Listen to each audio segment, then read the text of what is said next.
Hey guys, today I have a review on this book, Beach Blondes by Katherine Applegate. This book is $9.99 paperback and is about this thick. Hey guys, so I actually filmed this really early in the morning and I had not had any caffeine of some sort, so that is why I seemed really dull and boring and tired, and I apologize. I perk up a little more in the end, but just like a warning, I'm really sorry.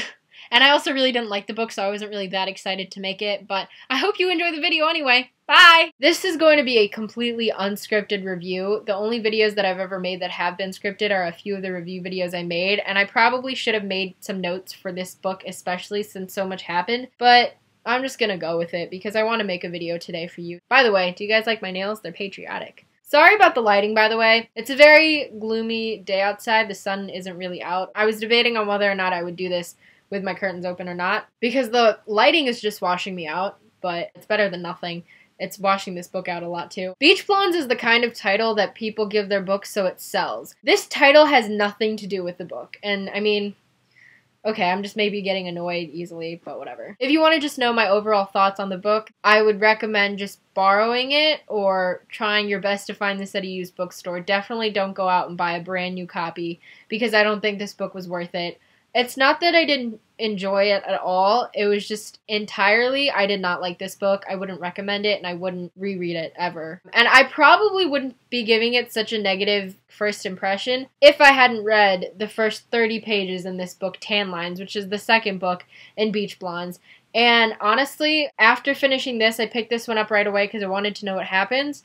But I feel like I just wasted my whole entire week reading this book. The plot, it's all over the place. I will give you a quick synopsis on what this book is about. I won't just read the back to you guys, which will go much better if I did that, but I'm going to try to do a little bit better. This book is about a girl named Summer Smith, and she is from Minnesota, and she describes Minnesota as being very boring and gloomy and cold. Then Summer gets a call from her aunt asking if she would like to stay with her and her daughter, Diana, who's Summer's cousin, at their beach house in Florida Keys. Summer is more than willing to go. She is very excited, and once she gets there, her aunt ends up leaving when she arrives at the airport to go on a book tour, so she is left with her cousin Diana, who's 1 year older than her, to stay at their beach house, and Diana does not want Summer there, and so she ends up leaving her with this little house in the back that smells like mildew and whatnot, but she makes it quaint and whatever.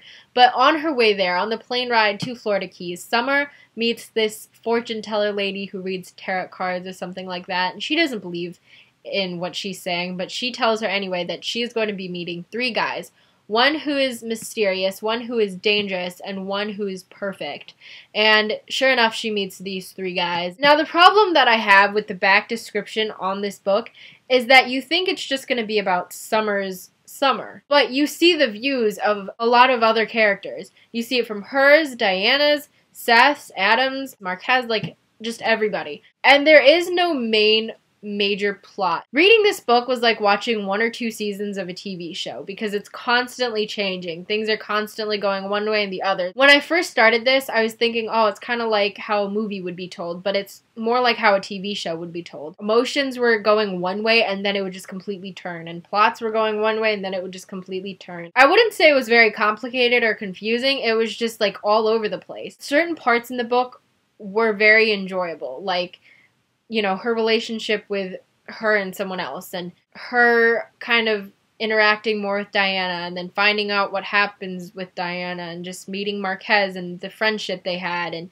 then all of a sudden there's drama with her and Marquez's boyfriend. I mean, it's kind of just all over the place. But then towards the end, I thought it was kind of coming in all together and it was going to end, but then I realized, oh, they have another one, which I found at the half-price bookstore, and I was like, oh, I'll pick this Tan Lines up. I wish I had finished Beach Blondes and read the first 30 pages at the half-price bookstore so I wouldn't have spent my money on it, because the beginning of Tan Lines goes in a completely different direction, and it's I wasted so much time reading Beach Blondes. If you have had that experience, let me know, because I would love to know that I'm not alone. I just feel like all the excitement that I had, that was just kind of thrown out the window in Tan Lines. The thing was that after I finished Beach Blondes, I had Tan Lines right next to me, and I was so excited to dive in and see what happened between, her and the person she was with, and then the person that she found, and then her friends, and her cousin. Like, I just wanted to know what happened. This is, I think, the last one that she wrote for the summer novel. Like, I don't know if there's going to be another one.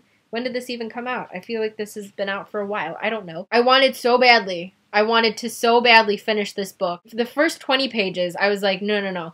I'm not going to read this. But then I picked it back up because I had hope. And then as I continued, I was like, I have to stop reading this. This is just going to be another waste of my time. Because this book is pretty thick, and I'm so far behind on my 50 book challenge. So even though this book is thinner, and I could probably finish this one quicker than I could have this one, I don't want to waste my time again. It's not worth it. So honestly, all in all, I would not recommend this book. I apologize to whoever did enjoy it and who recommended it to me.